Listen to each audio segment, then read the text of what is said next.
additional 50, which comes up to about $140 million that you're throwing around. I don't understand this, but here's all I gotta say. Don't go to the damn poker table. Don't go to the blackjack table. Don't go to the slot machine, for crying out loud, even if it's only asking you for $1. Don't do it.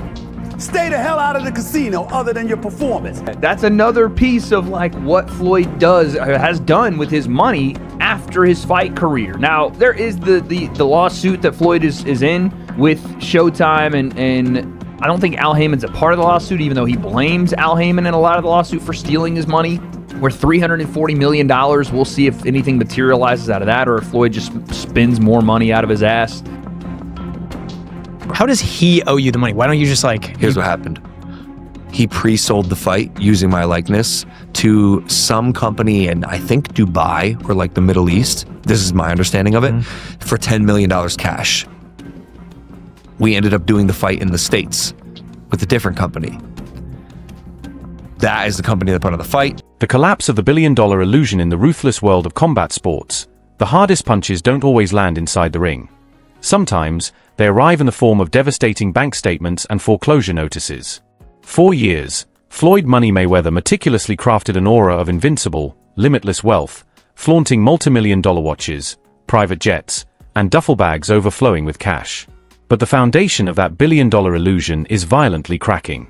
Prominent voices like Stephen A. Smith and Joe Rogan are pulling back the curtain on a terrifying financial reality: a staggering spending addiction, mounting legal debts, and the rapid liquidation of assets.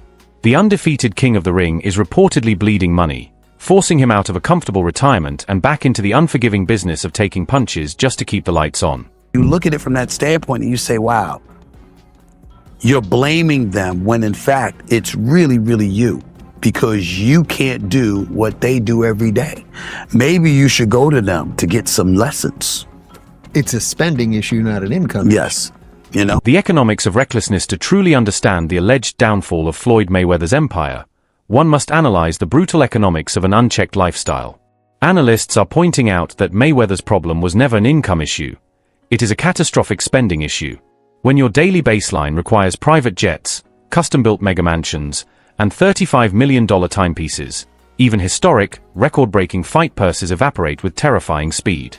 Commentators like Joe Rogan and DJ Vlad highlight the stark contrast between smart wealth management, like investing in stable index funds, and Mayweather's relentless need to visually prove his wealth to the public.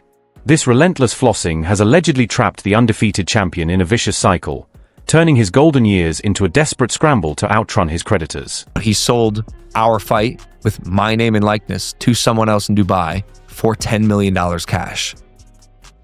It's our fight, bro. Our deal was 15%. He smoked me. So I got 15% of it. 15% of $10 million is $1.5 million. That company that paid him that money is suing him. I actually don't know the status on that lawsuit. I should check in because he still owes me money, but he has a bunch of legal trouble at the moment that I don't think I'm ever getting the money. He just sold his house in Vegas. Did he really? Yeah. I think he's facing a bunch. Rinsed on that house. He started at $14 million. He custom built the house, by the way, in like 2006. Yeah. Started at 14, reduced to 12, yeah. 10, 8 came on the market. Yeah. And it was a lot of house for 8. Yeah. So for 6.6. Oh, he really got Just rinsed. the cost to build that house was 9 or 10. Whoa, he got rinsed. Yeah. God damn. It was huge. God damn. Who would win in a fight, you or 100 grams? Probably 100 grams. to me is a lot. 100 grams. It's a lot of people, bro. Casino warning Stephen A. Smith delivered a blistering, unfiltered reality check to the boxing icon, zeroing in on the ultimate wealth destroyer, the casino. With reports surfacing of Mayweather allegedly blowing through millions, Smith issued a stark, almost desperate plea for the champion to stay completely away from the blackjack tables and slot machines. This isn't just about bad investments or depreciating real estate. It is a glaring spotlight on a potential gambling habit that can swallow entire fortunes whole. When a man who generated over $1 billion in revenue is being publicly scolded to protect his remaining assets from the house, the combat sports world is forced to realize that the money team might be operating on severely borrowed time. Even as much money as he's made in his career, which he's probably made as much, if not more money than any boxer ever. Like, there's all these lawsuits. Like, he hasn't been paying things, and he owes money on this and owes money on that. And it's like, and then he's got to come out of retirement. Yeah, that's tough. Yeah. That's tough. I think it's just the lifestyle that Floyd lived. Yes. I think he can't fathom to just live a modest lifestyle. It's like he gotta be lavish. Right. He's got to have those videos where it shows you all the watches, where he opens the case up, you know. All the money. He gotta show that he got $1 million in his backpack. And, you know, he got the latest watch and the latest car, and look what I just bought. And when you get into latest watches and latest cars, you get into that like, boy, that money goes quick. Yeah. Bugattis are like $3 million. There's watches that are $3-5 million. That's crazy. The Logan Paul betrayal, the cracks in Mayweather's financial armor aren't just rumors. They are being explicitly detailed by those who have done business with him. Logan Paul has come forward with a damning accusation that exposes the dark, cynical side of exhibition boxing. Paul alleges that Mayweather pre-sold their exhibition fight rights to a company in Dubai for a staggering $10 million in cash, and then completely froze Paul out of his agreed-upon 15% cut. This isn't merely a contractual dispute. It paints a picture of a desperate man leveraging his name to secure massive, upfront cash injections while leaving his business partners entirely empty-handed. It is a predatory business model that screams of deep, underlying financial panic. Flipped a house in Florida from 18 to 20 mil, and he's got a place in LA that's like $25 million he's trying to sell now for like 48, which it's funny how now all of a sudden Floyd's trying to sell all of his assets. What does that tell you? He just sold his private plane as well, which I don't know what that went for, but again, he's offloading assets because he's massively in debt and owes people a lot of money. And he's trying to finance something, whether it's legal fees, whether it's other mortgages, whatever. But yeah, getting a net negative of $4 million on the house you built and then put on the market is probably the worst real estate investment you can make. Outside of maybe a strip club that no one goes to except you.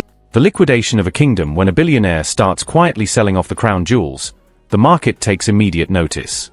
The combat sports community is watching in stunned disbelief as reports confirm the rapid, massive liquidation of Floyd Mayweather's premium assets. He reportedly took a brutal $4 million net loss on a custom-built Las Vegas mansion, and is currently attempting to offload a $25 million Los Angeles property while simultaneously selling his private jet. Financial analysts point out that wealthy individuals leverage assets. They do not desperately liquidate them at a massive loss unless they are drowning in immediate, unavoidable debt.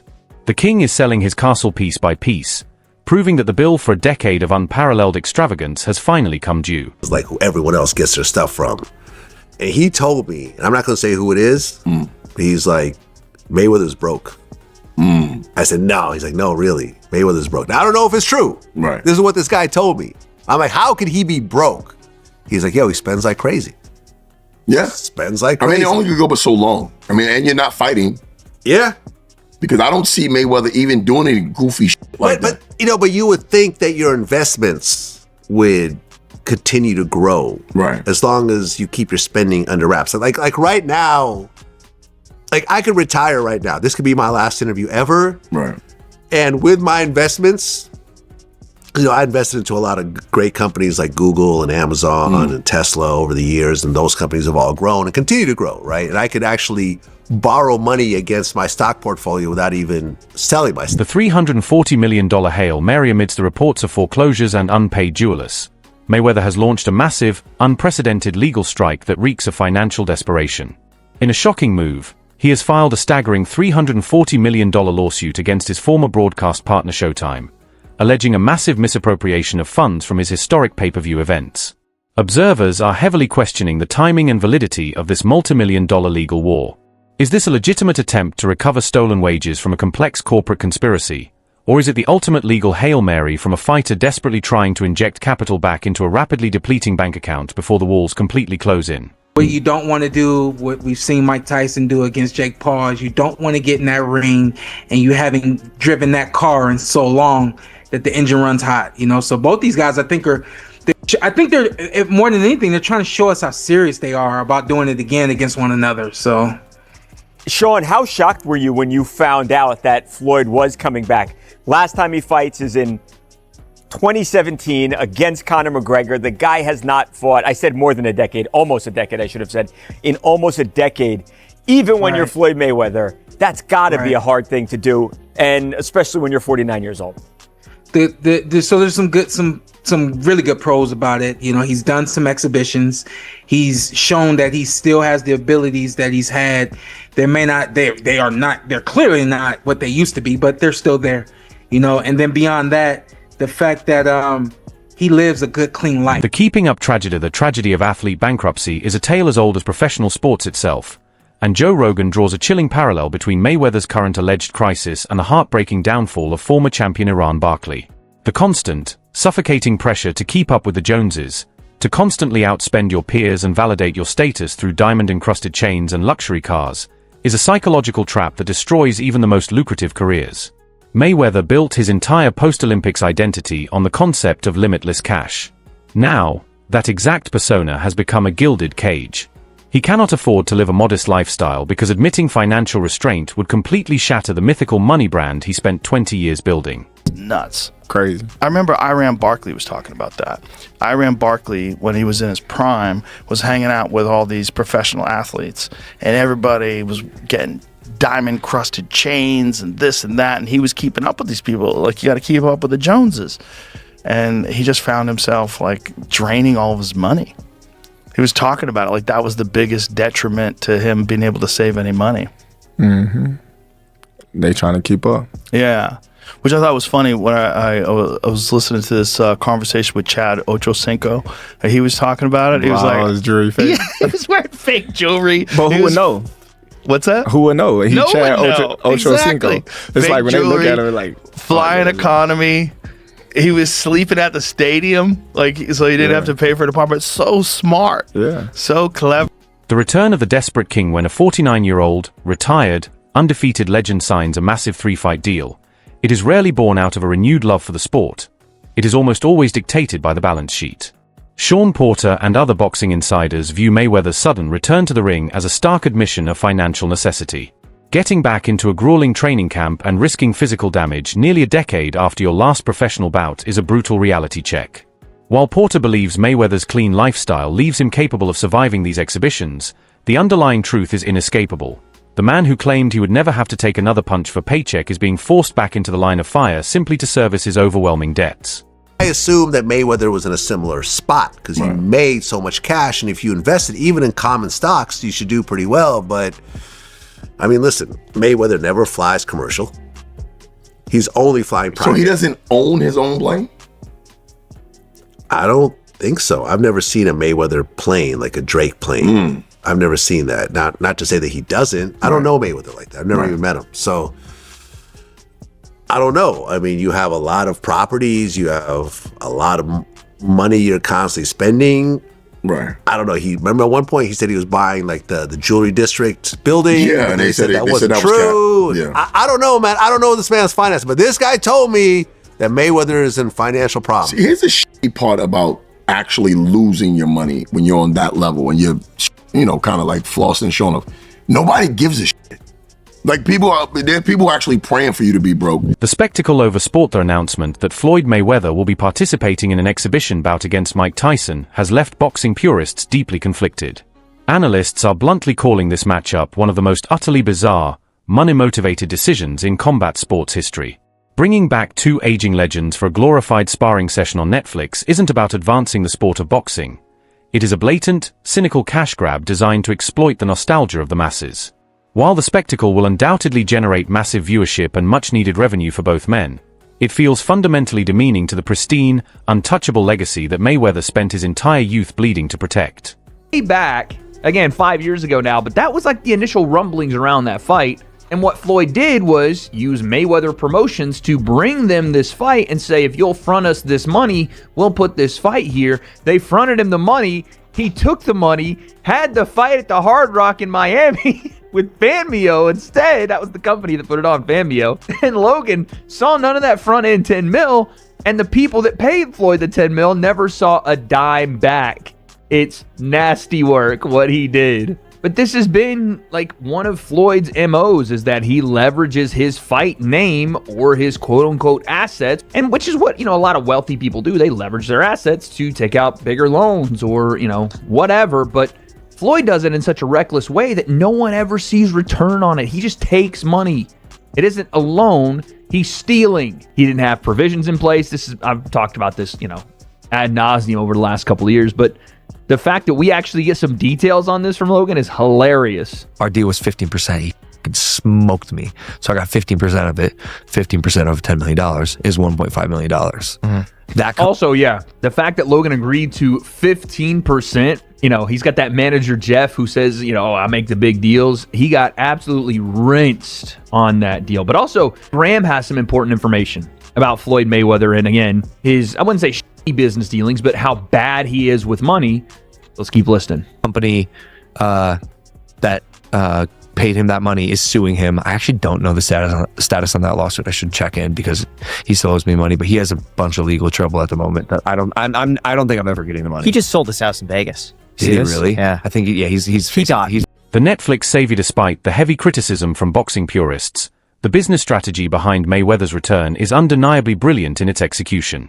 By partnering with a streaming monolith like Netflix, Mayweather is entirely bypassing the dying, unpredictable pay-per-view model. This platform guarantees an immediate global audience of tens of millions, tapping into a mainstream demographic that traditional boxing promoters can only dream of reaching.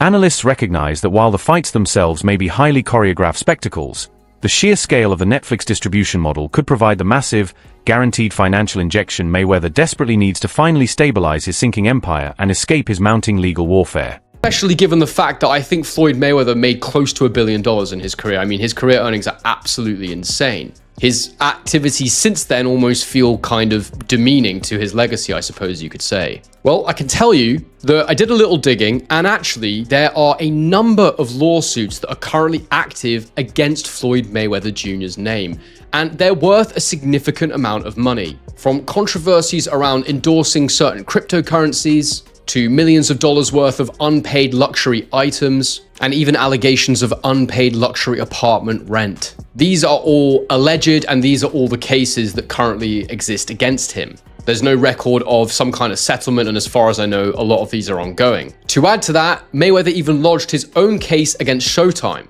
and he did that this year, reportedly seeking damages of $340 million. And the allegation there is apparently there's been a misappropriation of his fight. The cautionary tale of the judge Floyd Mayweather's current predicament serves as the ultimate, terrifying cautionary tale for every young fighter lacing up a pair of gloves today. He is widely recognized as the highest-earning boxer in the history of human civilization, a man who cracked the code of the pay-per-view business and took home 9-figure checks for a single night of work.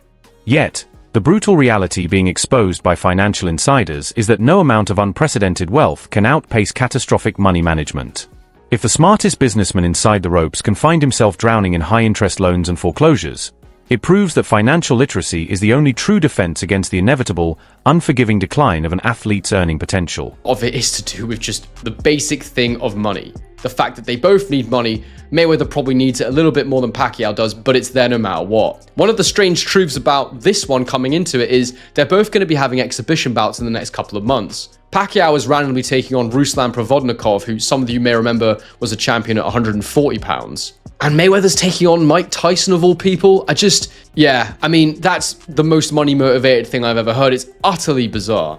And I don't want to see Mike Tyson anywhere near the ring again, especially after that Jake Paul fiasco. This whole thing's incredibly weird. I don't like it. I'm a proper boxing fan, and these fights to me, this OAP stuff they've got going on when they bring back these old fighters for one more go at each other, it's just not something that I particularly enjoy. Now look, it's going to be on Netflix. It's probably going to be a massive event. I'm probably going to end up covering. The unpaid jewelers and hidden debts, the whispered rumors of Mayweather's broken finances have been loudly confirmed by the very people who used to supply his extravagant lifestyle. DJ Vlad detailed conversations with major, high-end jewelers who bluntly stated that Mayweather is broke. When the merchants who cater exclusively to the ultra-wealthy start cutting off your credit and publicly leaking your inability to pay for luxury goods, the facade is officially dead. These aren't just minor accounting errors. They are glaring red flags of a severe liquidity crisis. It suggests that Mayweather's net worth is entirely tied up in illiquid assets, leaving him without the actual cash on hand required to maintain the daily illusion of his billionaire status. I love first of all, the fact that he's fighting Mike Tyson. I like that. Why? Because I'm a big Mike Tyson fan. And look, bro, you really can't take it with you. You know what I mean? these guys have an opportunity to be on Netflix and be seen by 40, 50 million people in the fight, in the first fight with Mike Tyson. That's huge. Mike Tyson versus Floyd, I think the highest rated show that has been on television, boxing match that has been in the last, probably since Ali, probably. Definitely since the days of when ABC was showing things. Over 100 million people watched Mike Tyson fight Jake Paul. You can get Mike Tyson, and Floyd Mayweather can do those type of numbers as well. Jake Paul blueprint. When analyzing the massive viewership potential of Mayweather's upcoming exhibitions, analysts are forced to confront the uncomfortable new reality of combat sports marketing. Traditional boxing legends are now chasing the blueprint built by YouTube influencers. Sean Porter pointed out the staggering disparity in viewership between the highly technical Canelo versus Crawford super fight and the absolute circus of Jake Paul versus Mike Tyson. The modern entertainment landscape rewards viral spectacle and cross-cultural engagement far more than it rewards pristine boxing technique. Mayweather, desperate for a massive payday, is now leaning entirely into this new, influencer-driven model, trading his status as a serious competitor for the role of a high-paid entertainer in a streaming spectacle. There's a lot of money in boxing that comes from Greece.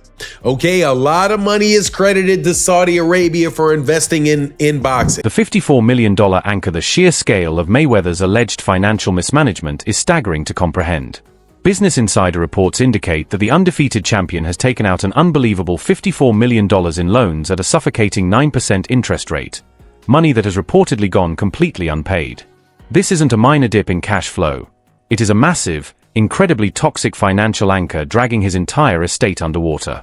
When you combine high-interest commercial debt with plummeting real estate values and a lifestyle that burns millions per month, the math becomes inescapable. The necessity of this three-fight comeback tour isn't a choice. It is an absolute, unavoidable mandate from his creditors. You look at Mike and Jake, and that did like 108+ million people, and then I think Terrence and Canelo did like 40-something million people. Huge audience, obviously, but not even half of Mike and Jake. Do you think it ultimately gets a massive audience? Again, because it is too. If you've got Netflix, you can watch this thing for free. You don't got to shell out $100 for a pay-per-view. This is knock out the 108 that Tyson and Paul did. That's asking a lot, right? That's asking a lot, because you have a Jake Paul that's cross. He brings a different kind of crowd. Yeah. Floyd's touched that crowd. Manny, of course, has touched that crowd.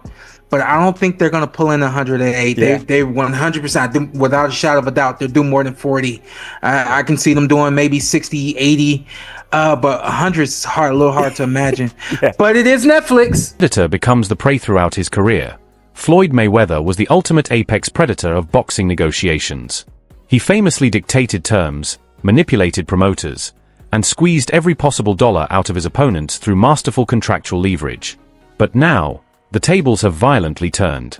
The man who used to control the entire boxing economy is allegedly taking predatory loans, fronting cash from shady international entities, and dodging lawsuits from disgruntled business partners like Logan Paul.